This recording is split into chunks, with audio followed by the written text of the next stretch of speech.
ओम स्व आत्मने नमः, सर्व आत्मने नमः।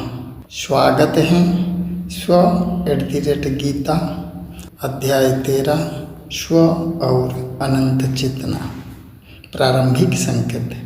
अब तक की यात्रा में अध्याय 1 से लेकर अध्याय 12 ने जीवन और स्व का विज्ञान समझाया। अब हम प्रवेश करते हैं स्व और अनंत चेतना में। यह अध्याय हमें दिखाएगा कि स्व केवल व्यक्तिगत चेतना नहीं बल्कि सार्वभौमिक और अनंत है। बिंदु 1, स्वयं की जिज्ञासा।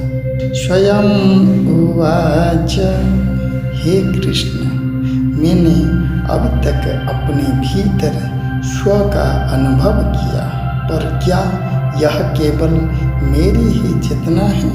क्या स्व के अस्तित्व की कोई सीमा है? अंतिम चेतना का अनुभव कैसे होगा?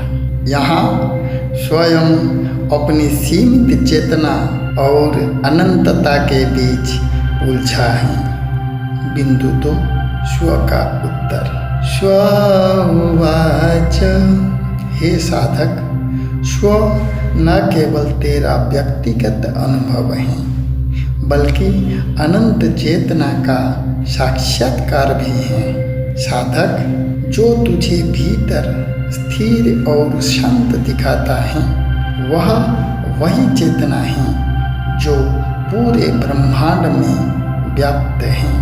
स्व केवल व्यक्तिगत नहीं, यह प्रत्येक जीव, प्रत्येक तत्व और प्रत्येक अनुभव में विद्यमान है। अनंत चेतना तुझे दिखाती है तू कभी अकेला नहीं, तू हमेशा सर्वत्र है। बिंदु 3, स्वयं की स्वीकृति। स्वयं उवाच, अब समझ गया, स्व मेरी सीमित चेतना तक ही नहीं, सर्वत्र और अनंत में व्याप्त है। यदि मैं स्वयं और अनंत चेतना को पहचान लूँ तो कोई भ्रम, भय या अहंकार नहीं रहेगा। बिंदु 4, स्व का मार्गदर्शन। स्व उवाच, हे साधक, अनंत चेतना में विलीन होना अभ्यास और ध्यान से संभव है। साधक वही सफल हैं जो स्वयं को और अनंत चेतना को अलग न समझे। तू अनुभव कर, हर श्वास, हर विचार, हर कर्म में अनंत स्व का प्रतिबिंब है। जब यह समझ जाएगा तो तुझे संपूर्ण शांति, आनंद और मुक्तता प्राप्त होगी। निष्कर्ष। स्व और अनंत चेतना हमें सिखाते हैं स्व केवल व्यक्तिगत नहीं, यह सार्वभौमिक और अनंत है। अनुभव, साधना और ज्ञान से इसे समझा और अनुभव किया जा सकता है। अध्याय 13 में साधक ने जाना स्व न केवल भीतर है बल्कि संपूर्ण ब्रह्मांड में व्याप्त है।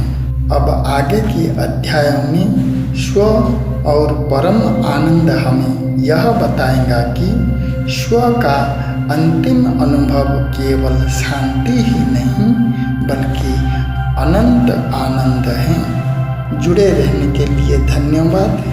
कृपया चैनल को लाइक, शेयर और सब्सक्राइब कीजिए ताकि हम स्वयं से स्व तक यात्रा कर सके। यात्रा अब परम आनंद की ओर बढ़ रही है। स्व आत्मने नमः, सर्व आत्मने नमः।